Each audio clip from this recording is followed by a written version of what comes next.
WEFUNK. We funk.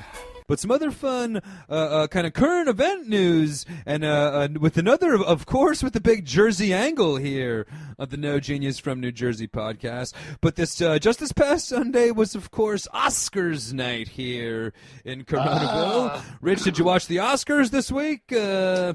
I did not. Unfortunately, you did not. Much like the most of the world, you did not watch it. Apparently, the overall viewing of the Oscars was like dramatically down. It was a shitty show, honestly. It was the overall flock of movies. It was a weird year for movies since nobody really saw any movies because there was no movies. So, and especially the movies that came out were all really good, but none of them were like blockbuster Hollywoody kind of movies, and none of them were Tiger like King. What's up? Tiger King. Yeah, exactly. There was no, definitely no fucking sensations or pop culture crazes like the Tiger King. I guess the closest to that would be Borat was nominated. That was like the biggest thing to like. You never saw you haven't seen the new Borat? I couldn't. My wife wouldn't watch it with me, so I'm at her house. I don't have a TV. It's fucking hilarious, dude. It really is. Like they did a good job adding the young girl for some like fresh blood in the whole Borat thing. But it is still hard to believe that anybody out there could still be fooled by Borat. You know what I mean? Like he's such a famous fucking guy. Like they sell goddamn Halloween costumes. Like how is anybody still falling for this gimmick?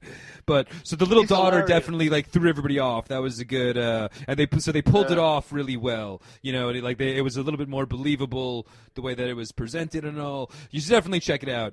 But it got total snubbed, a big snubski from the Oscars though, as it did not win best. It did not win Best Picture, but I guess though. What did?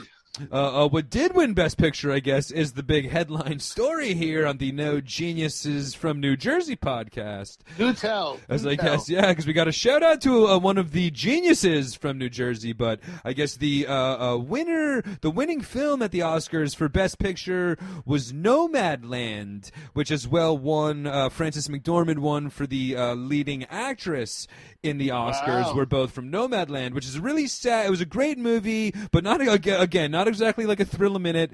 A pretty sad tale of like a woman who lost her job in one of those like horrible factory towns where the factory moves away and the whole town goes to shit, and her husband died, and she pretty much like hits the road on like and lives in a van on kind of like a never-ending road trip, but not out of like a spiritual pursuit, more out of like desperation because she has no other alternatives.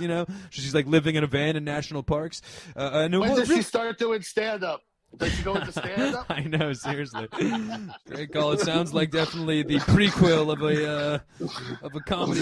But I guess all in all, though, the film was based off of a book called Nomadland. Okay. Now the book was actually, however, authored by a Jersey resident. Okay, actually a Montclair native, Jesse Bruder, who was like a journalist who kind of like set out on the road. It was like that was the part of the movie that got changed, where Frances McDormand is definitely based off of Jesse Bruder's experience. However, Jesse Bruder herself was a journalist, kind of trying to take in a road trip for a little bit of like experience and research, not out of desperation like the Frances McDormand character. However, the character is basically based off of this girl, Jessie Bruder from Montclair, who wrote a book called Nomadland about her experiences living in a van on the road, and all of the people in the movie. Another cool part about the movie, but Frances McDormand is one of very few actors,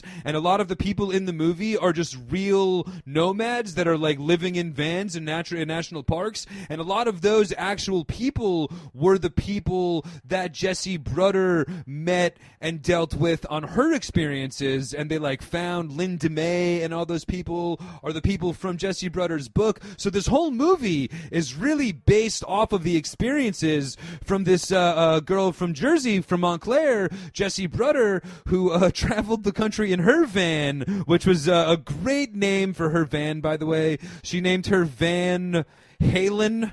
of course, for Van Halen. So fucking major points. Yeah. Major points for that.